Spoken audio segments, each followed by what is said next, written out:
ऋषभ जी द्वारा अपने पुत्रों को उपदेश देकर स्वयं संन्यास ग्रहण करना। इस मृतलोक में मनुष्य को जो ये जीवन मिला है, ये जन्म मिला है, जो ईश्वर ने ये शरीर दिया है, ये बड़ा महत्वपूर्ण है। ये जीवन, मानव जीवन बड़ा महत्वपूर्ण है, बड़ा महत्वपूर्ण है।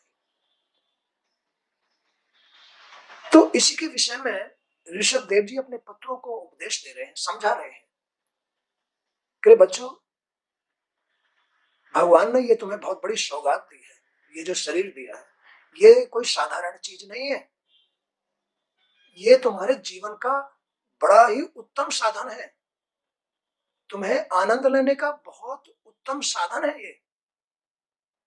भगवान ने जो ये संसार रचा है, इसमें संसार को देखने का, इसमें आनंद लेने का, इसमें भगवान को प्राप्त करने का, इसमें सुख प्राप्त करने का बड़ा उत्तम मौका है।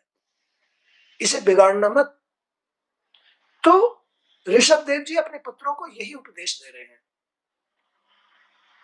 कि पुत्रों, इस मृतलोक में, मृतलोक माने मानव लोक में, इस पृथ्वी लोक में मनुष्य को, इस जीव को ईश्वर ने जो ये शरीर दिया है, जिसमें दो आंख, दो नाक, दो नथने, एक मुंह, जीभ, कान, त्वचा आदि, ये ज्ञानेंद्रिय, कर्मेंद्रिय ये दिए हैं। ये बड़ा उत्तम सिस्टम है। इससे तुम कुछ भी प्राप्त कर सकते हो। इससे धन प्राप्त कर सकते हो, इससे संपत्ति प्राप्त कर सकते हो, इससे तुम संसार में जीवन जी सकते हो, आनंद के साथ जी सकते हो, इसमें ईश्वर की प्राप्ति कर सकते हो। तो मृतलोक में मनुष्य को ईश्वर ने जो ये शरीर दिया है, उसके निरंतर विषय भोगों में लिप्त रहने से ये शरीर शीघ्र ही नष्ट हो जाता है। ये शरीर क्यों नष्ट होता है? ये शरीर क्यों बूढ़ा होता है? ये शरीर क्यों रोगी होता है? विषयों में लिप्त रहने से, विषयों में, विकारों में, गलतियों में, गंदगी में लिप्त रहने से ये बहुत जल्दी नष्ट हो जाता है। जितना ज्यादा आसक्त रहोगे उतनी जल्दी नष्ट हो जाएगा। जितने गंदगी में ज्यादा लिप्त रहोगे उतने जल्दी नष्ट हो जाओगे।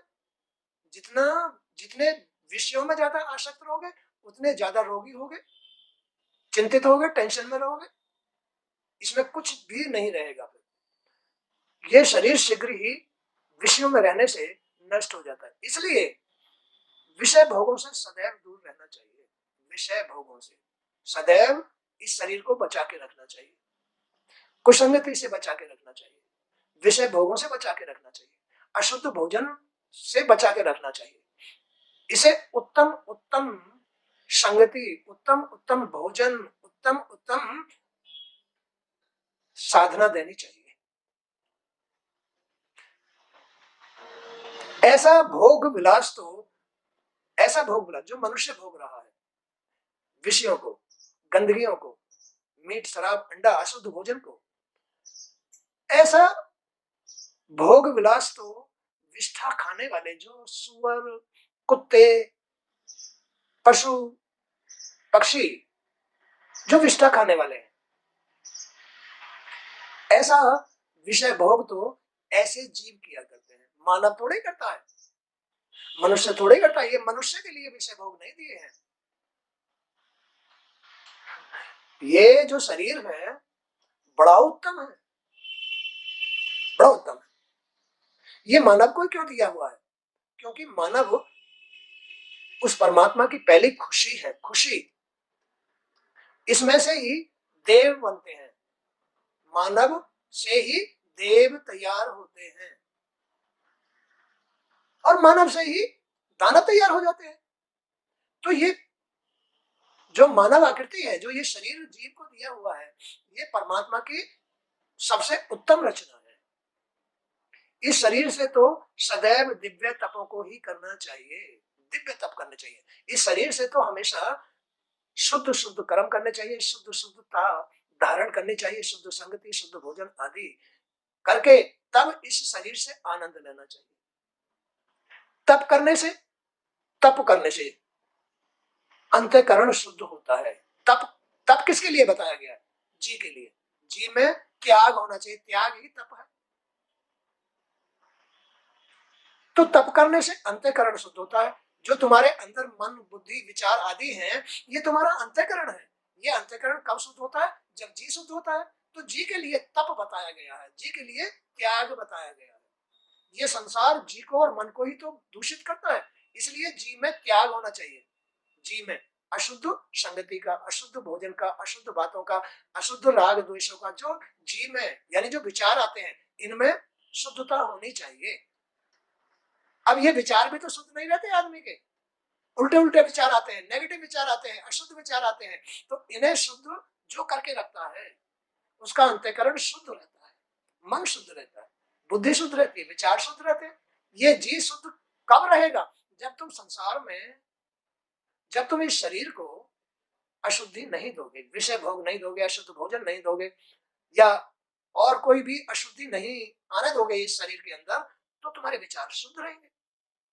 तो सब तुमने जो ये सामग्री इकट्ठी कर रखी है मन में, यही तुम्हारे विचारों को तुम्हारे विपरीत करते हैं। और विपरीत विचार जितने आएंगे उतना ही तुम आत्मा से दूर मिलोगे, सच्चाई से दूर मिलोगे, उतना ही कष्ट संसार में झेलने को मिलेंगे। इस शरीर से तो सदैव दिव्य तप ही करना चाहिए। तप करने से अंतःकरण शुद्ध होता है और शुद्ध हृदय से ही ब्रह्मानंद की प्राप्ति होती है। ब्रह्म आनंद, इस शरीर में ही आनंद प्राप्त होता है जीव को। कब? जब उसका अंतःकरण शुद्ध रहता है। अंतःकरण कब शुद्ध रहता है?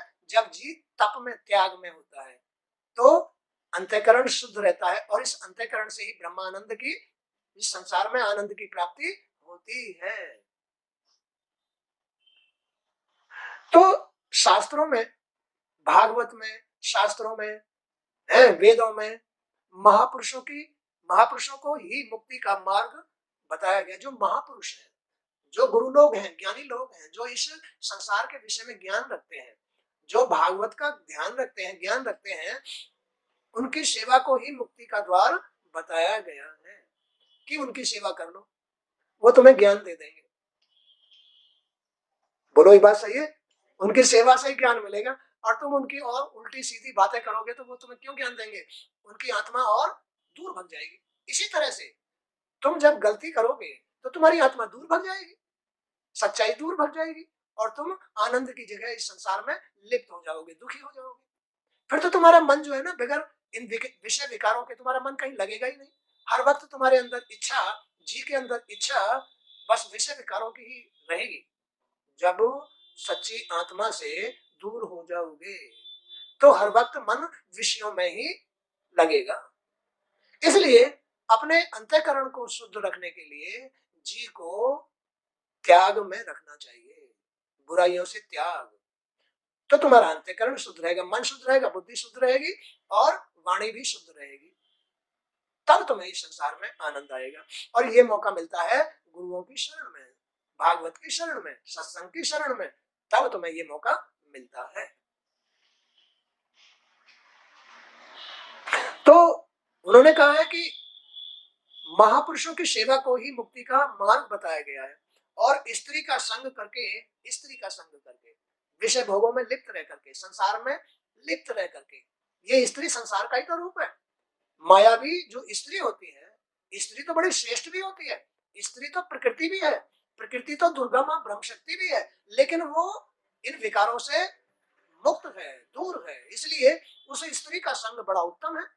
माँ का संग, उस माँ का संग, ब्रह्म शक्ति का संग तो बड़ा उत्तम है। लेकिन जो मायावी स्त्री होती है, सांसारिक स्त्री होती है, उसका संग करके विषय भोग में लिप्त रहने वाले व्यक्ति को नरक ही प्राप्त होता है। जो मायावी स्त्री होती है, जो सांसारिक स्त्री होती है, जो बच्चा पैदा करने वाली स्त्री होती है, उसका साथ करके तो आदमी को, जी को नरक ही प्राप्त होता है और कुछ प्राप्त नहीं होगा। बोलो बात सही है?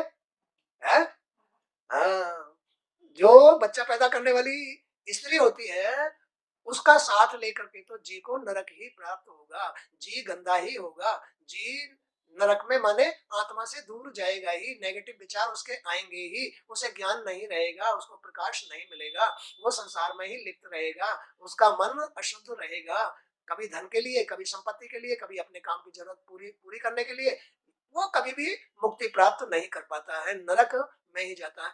अगर वो महापुरुषों की सेवा करे, गुरुओं की शरण में चला जाए और उनको सच्चे मन से उनकी सेवा करे, श्रद्धा से,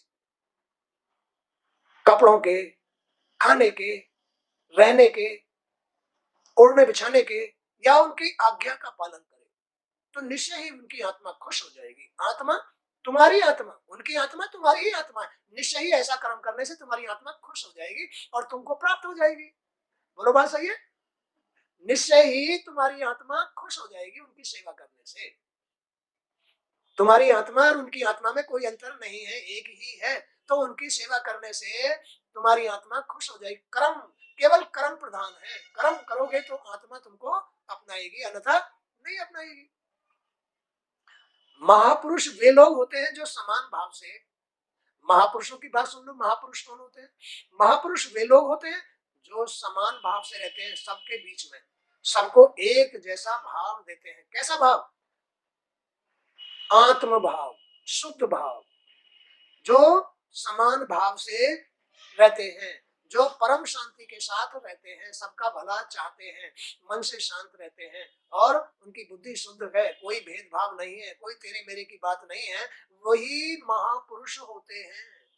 जो क्रोध को पूरी तरह से जीत करके सबके हित चिंतक और सदाचारी होते हैं, जिनमें क्रोध नहीं आता। जो महापुरुष होगा उसमें क्रोध कभी नहीं आएगा। अगर उसको क्रोध आएगा तो उनके अंदर ज्ञान नहीं होगा। क्रोधी के पास में ज्ञान नहीं टिकता है, और ज्ञान जिसके पास नहीं है वो तो प्योर सांसारिक होता है।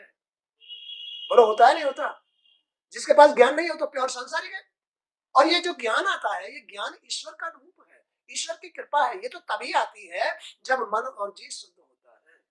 जब मन और जी शुद्ध होता है, उसमें कोई सांसारिक लोभ नहीं है, कोई राग द्वेष नहीं है, कोई बदले की भावना नहीं है, कोई लूट खसोट की भावना नहीं है। वही मन से शुद्ध और जी से शुद्ध होता है, महापुरुष कहलाता है। उसको क्रोध कभी नहीं आएगा। बोलो बात सही है गलत? बोलो बात सही है झूठी है? ये है सच्ची बात है। तो महापुरुष वे लोग होते हैं जो समान भाव से रहते हैं, परम शांति के साथ रहते हैं, क्रोध को पूरी तरह से जीत कर रहते हैं, सबके हित चिंतक और सदाचारी रहते हैं। सद आचार विचार, अच्छे विचार ही, चाहे मोबाइल से सत्संग सुनते रहो, अच्छे अच्छे मतलब जो है दृश्य देखते रहो। अरे नहीं नहीं, मोबाइल में बहुत गंदी बातें भी आती हैं, उन्हें कभी नहीं देखना चाहिए। वो सदाचारी आदमी नहीं होगा, फिर तो उसका मन उनमें ही फंस जाएगा। मोबाइल में बहुत अच्छी अच्छी बातें भी आती हैं, बड़े बड़े संसार में विद्वान बैठे हुए, उनकी बातें सुनो, उनकी बातें सुनो, भागवत सुनो, सत्संग सुनो। तो ऐसे सदाचारी महापुरुषों का सत्संग साथ लेना चाहिए, सत्संग सुनना चाहिए। मनुष्य कुकर्म में प्रवृत्त तभी होता है जब वह इंद्रियों के वश में होकर प्रमादी हो जाता है। महापुरुष भी तभी महापुरुष बने हैं जब वो अपनी ज्ञानेंद्रियों को वश में करके, कर्मेंद्रियों को वश में करके अपने अंतःकरण को शुद्ध रखते हैं, मन को शुद्ध रखते हैं, बुद्धि शुद्ध रखते हैं, तो वो महापुरुष बन गए। बोलो बन जाते नहीं? तो मनुष्य कुकर्म में प्रवृत्त तभी होता है जब वह इंद्रियों के वश में हो जाता है और प्रमादी हो जाता है।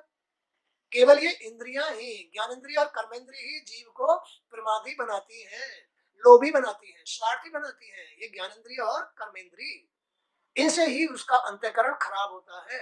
ज्ञानेंद्रिय और कर्मेंद्रियों से ही उसका अंतःकरण, मन, बुद्धि, विचार नेगेटिव हो जाते हैं। अगर तुमने इनको महापुरुष की सेवा में लगा दिया तो फिर विचार और मन कैसे हो जाएंगे? अच्छे हो जाएंगे। वही महापुरुष कहलाता है, वही महापुरुष बन जाता है। नहीं तो प्योर सांसारिक का सांसारिक रहता है। जिसकी ज्ञानेंद्रिय कर्मेंद्रिय है ना, स्त्री संग में, संसार की चमक धमक में ज्ञानेंद्रिय कर्मेंद्रिय लगी हुई है, वो तो प्रमादी होता है। उसका जी तो प्रमादी होता है, छलिया होता है, कपटी होता है, अज्ञानी होता है, मूर्ख होता है, गधे जैसा होता है जी। वो आत्म स्वरूप नहीं होता है। बोलो बात सही है गलत? हाँ, ये अच्छी बात नहीं है। क्या प्रमादी होना अच्छी बात नहीं है, बहुत गंदी बात है।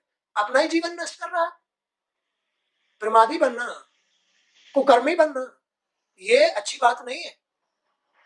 इससे उसे जीने में आनंद भी नहीं आएगा, बुरा लगेगा, घर गृहस्थी को बिगाड़ेगा, समाज को बिगाड़ेगा, बुरा कहलवाएगा।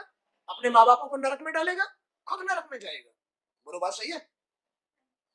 प्रमादी होना, कुकर्म करना अच्छी बात नहीं है। इसलिए आदमी को, जीव को सदा अपने अंतःकरण को साध अच्छा रखने के लिए उसमें त्याग होना चाहिए, तपस्या होनी, तप होना चाहिए। त्याग, त्याग को ही तपस्या, तप कहते हैं। तप जीव के लिए सबसे विशेष बात है, त्याग। जीव में अगर तप है, जीव में अगर त्याग है, तो उसका अंतःकरण शुद्ध रहेगा और उस शुद्ध अंतःकरण की ही जरूरत है। ये इस संसार का, इस जीव की गाड़ी का, इस जीव के शरीर का इंजन है। क्या है इंजन? मन, बुद्धि, वाणी, चित्त। ये जीव की गाड़ी का इंजन है। अगर इंजन खराब हो जाएगा तो गाड़ी चलेगी? नहीं चलेगी। इसलिए ये जीव की गाड़ी का इंजन है।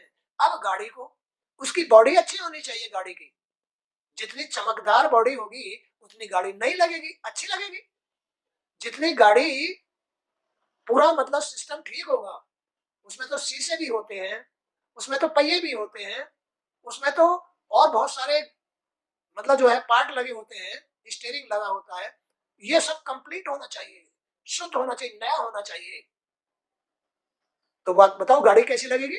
नई की नई लगेगी। इसलिए ये शरीर भी तुम्हारी गाड़ी है, ये अच्छी होनी चाहिए, साफ सुथरी होनी चाहिए। रोज साफ करो अपनी गाड़ी को, इसमें इंजन को साफ स्वस्थ रखो। किसको? इंजन को। इंजन क्या है? मन, बुद्धि, चित्त, वाणी। इनको स्वस्थ रखो। अब ये स्वस्थ कब रहेंगी?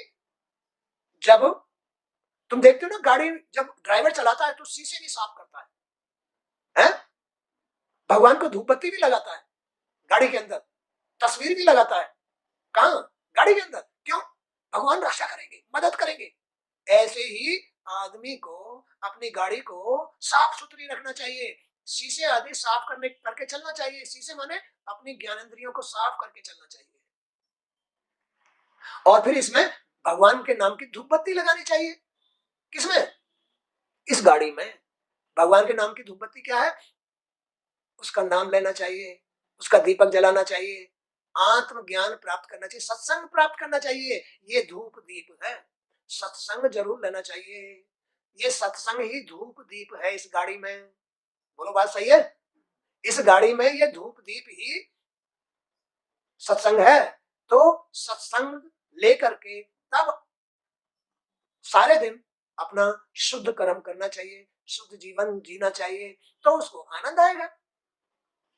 उसका मन बुद्धि खराब नहीं होगी, ज्ञान आ जाएगा, भगवान की कृपा मिल जाएगी। जो धूप दीप करके अपनी गाड़ी के अंदर, अपने घर के अंदर, भाई चाहे तो इस शरीर के अंदर धूप दीप लगा लो।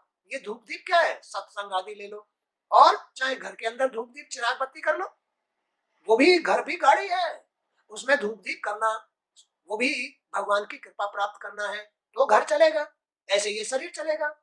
कब? जब इसमें सत्संग धूप दीप आदि करोगे तो भगवान की कृपा प्राप्त होगी, माने कि आत्मा प्राप्त होगी, ईश्वर की कृपा प्राप्त होगी, ज्ञान प्राप्त होगा। और उस ज्ञान में ही आदमी अपना जीवन ठीक ठाक चला पाएगा, आनंद के साथ चला पाएगा। बोलो बात सही है। हाँ। तो प्रमादी होना अच्छी बात नहीं है। भगवान के कामों से विमुख होना, गाड़ी को ना समझना या भगवान को ना समझना, ये अच्छी बात नहीं है। अरे अपने घर को समझो, अरे अपनी गाड़ी को समझो, अरे इस गाड़ी के चलाने वाले को महत्व दो, अरे इस घर को चलाने वाले को महत्व दो। वो चलाता है भगवान, तो उसको महत्व दो, उसका आदर करो, तो तुम भी उस गाड़ी में आराम से सुरक्षित पहुंच जाओगे। बोलो पहुंच जाओगे नहीं? हाँ, तुम भी सुरक्षित पहुंच जाओगे। उस गाड़ी चलाने वाले को आदर दो, उसको डिस्टर्ब मत करना। उसको डिस्टर्ब करोगे तो गाड़ी छोड़ के भाग जाएगा। भाग जाएगा नहीं? गाड़ी छोड़ के भाग जाता है ड्राइवर के, लो चले जाओ। तो इसलिए प्रमादी होना अच्छी बात नहीं है। घर के लिए, अपने शरीर के लिए यह अच्छी बात नहीं है, क्योंकि इसी के कारण आत्मा को असत्य का मार्ग और दुख पहुंचाने वाला शरीर प्राप्त होता है। जैसे ड्राइवर को छेड़छाड़ करने से, जैसे प्रकृति को छेड़छाड़ करने से ड्राइवर गाड़ी छोड़ के चला जाता है, तो उसे डिस्टर्ब नहीं करना चाहिए।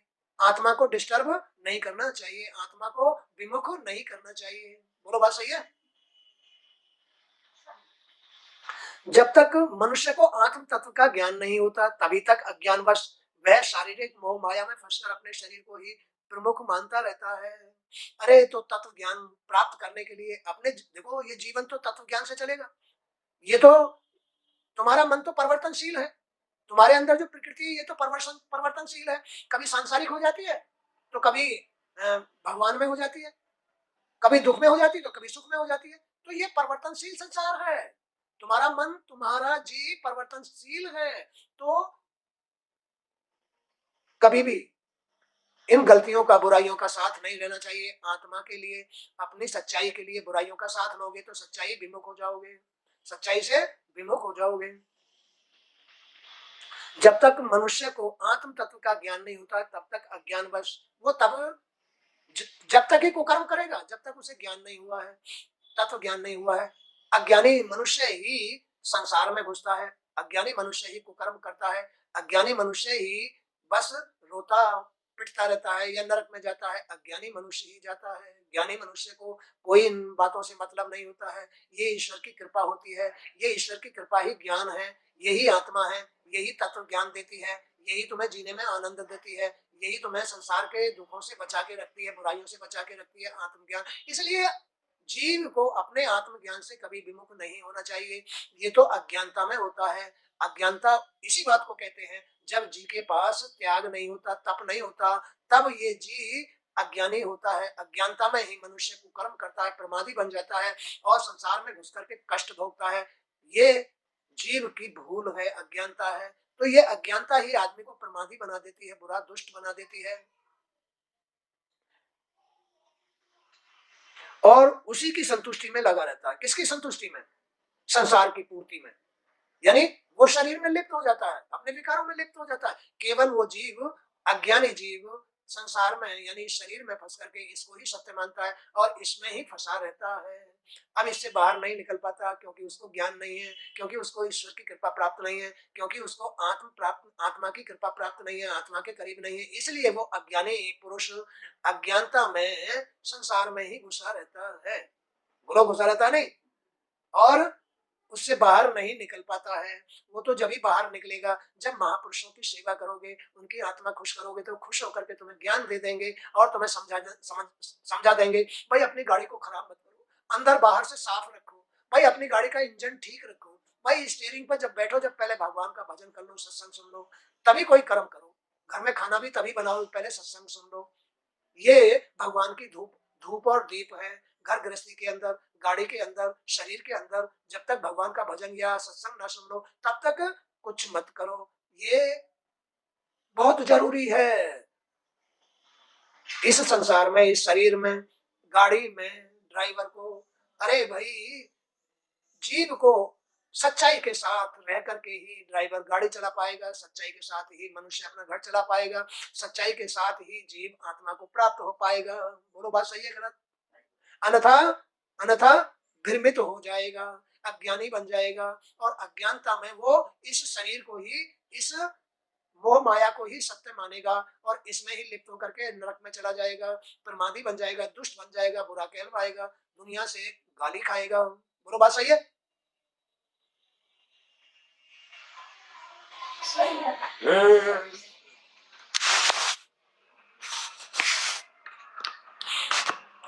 अज्ञानवश में सांसारिक मोह माया में फंसकर अपने शरीर को ही प्रमुख मानता है और उसी की संतुष्टि में लगा रहता है। जब तक उसके मन में लौकिक वासनाएं बनी रहती हैं तभी तक उसे देह का बंधन भी घेरे रहता है।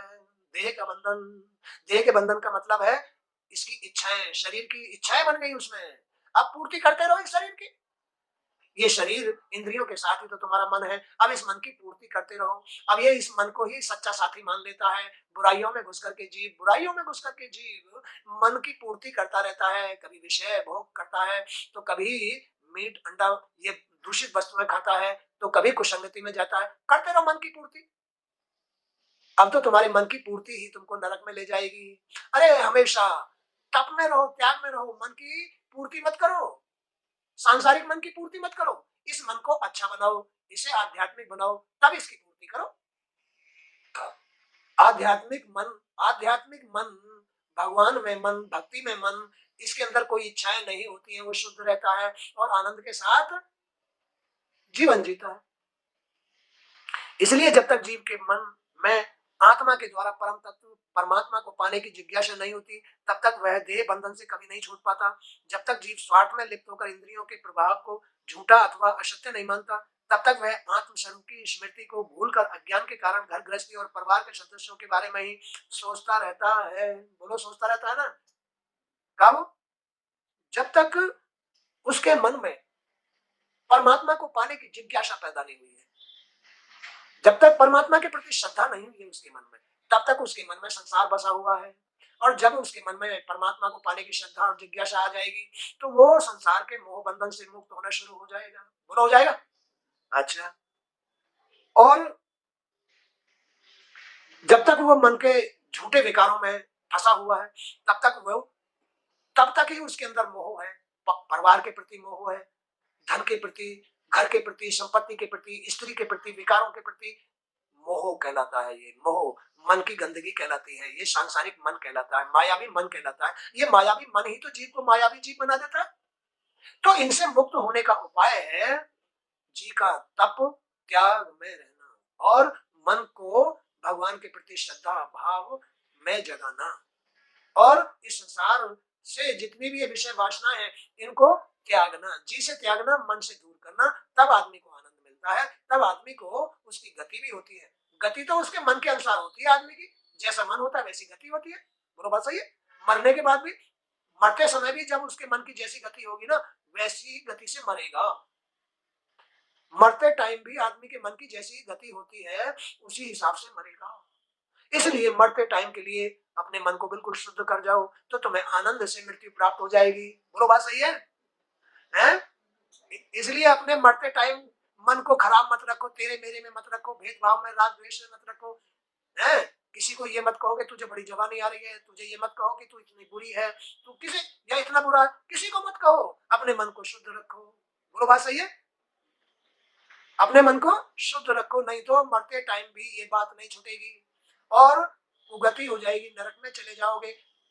स्वर्ग और नरक की पहचान यही है।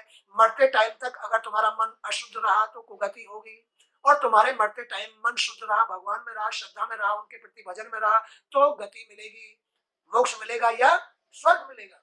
मन के अनुसार मिलता है, जैसा जिसका मन है। जिस आदमी ने मन को संसार में फंसा रखा है, मरते टाइम भी नरक ही मिलेगा, संसार ही मिलेगा। और जिसने अपने मन को संसार से विमुख कर करके अपने भगवान में श्रद्धा लगा रखी है, टेर लगा रखी है, उसको स्वर्ग या मोक्ष मिलेगा। बोलो, बात सही है। हाँ, इसलिए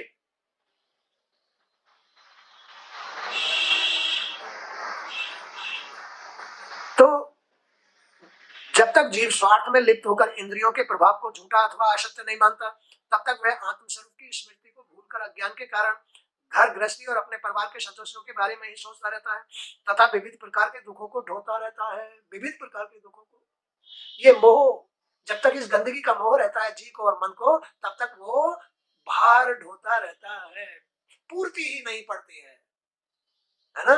चिंतित रहता है, टेंशन में रहता है। तो इस भार को ढोना बंद करके भगवान के अपने मन में, अपने मन में माने अपनी गाड़ी में जो इंजन है उसका ओवरहालिंग कर लो। अपने शरीर के अंदर जो अंतःकरण है इसका ओवरहालिंग करा लो, माने कि सत्संग सुनकर के इसे शुद्ध कर लो, तो इसमें जान पड़ जाएगी। इसमें जान पड़ जाएगी तो गाड़ी निर्विघ्न अपने स्थान पर पहुंच जाएगी। बोलो, पहुंच जाएगी नहीं पहुंच जाएगी? है? गाड़ी अपने स्थान पर पहुंच जाएगी। तो आज का सत्संग भी यही तक। जय श्री कृष्ण, श्री गोविंदाय नमः, श्री वासुदेवाय नमः। हरि ओम तत्सत, हरि ओम तत्सत, हरि ओम।